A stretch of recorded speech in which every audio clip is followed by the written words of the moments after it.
right, so in the previous episode, we created some objects, saved it to the database. In this episode right here, what we're going to be trying to do is get all those objects to render on our page in the browser. So this is going to involve the router, the Rails router, the controller, and the view. And I'm going to explain the whole flow of how it all works, and this will complete essentially the whole MVC workflow. All right, let's get started. So what I'm going to do is clear the screen, and what we're going to do is start out by creating our controller. So Rails G controller post.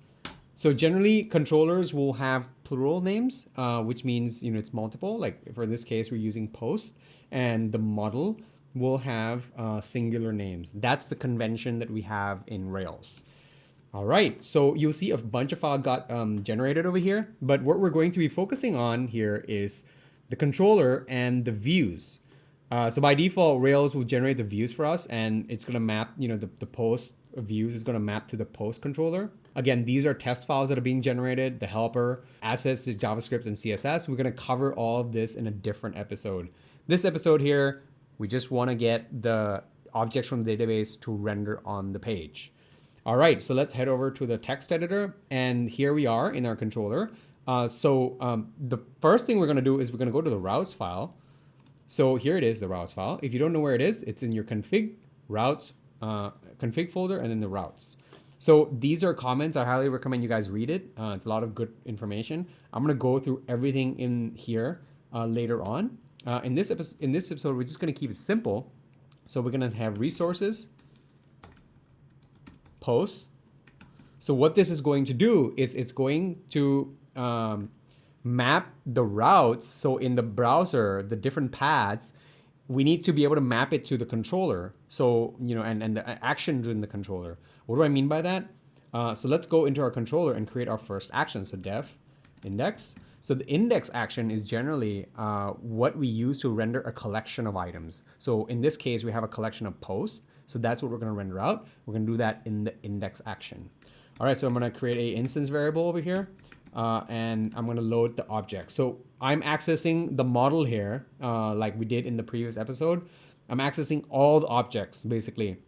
I'm loading all of the posts from the database, saving it in the instance variable. And then what the controller is going to do is pass that instance variable into the views so that we can render the objects out in the views. Now, how do we do that? Well, let's take a look. So we're going to hop over into the views here. I'm going to create a new file called index.html.erb. So you'll notice that the file name here maps to the index action over here. All right, so here we have the post.each do post. So what this is going to do is it's going to loop out each of the objects inside of the post variable, inside of this collection over here. So what I'm going to do is h2, and then here we're going to do post.title. So once you do each, you will have access to each of the object, each instance of the object. So here we're going to have access to the post. So the first time is going to render the first post, second post, third post, and so on. So now we're going to access the title. We're going to render that out using the h2 tag. And then we're going to have the p tag to render out the body. So post.body, and there we go. So this will work. Now we have, the routes that we need to talk about. So I'm going to head over to the routes and show you guys what I mean. So Rails has a convention where it will only allow 7 actions in your controller. We'll talk a little bit more about that in a different episode on why those conventions exist and why we need to follow them. But essentially what the resources macro does on the routes is it's going to generate all of these paths for us. So as you can see here in the browser, if you go over to the localhost post, it's going to map that to the post controller and then the index action. And if you look through here, you'll see the same kind of thing for the other actions.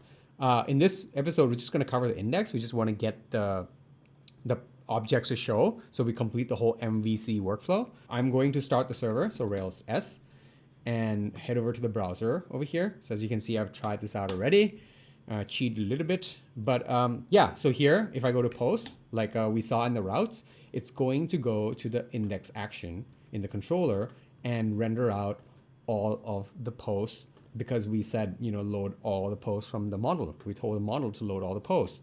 So that, completes the whole MVC workflow. Let me give you guys a brief rundown of what just happened. So we created the routes in the config routes file. We told it we want to use resources post, and it created all these mapping for us. So rake routes. And then once the mapping is created, we went into the controller.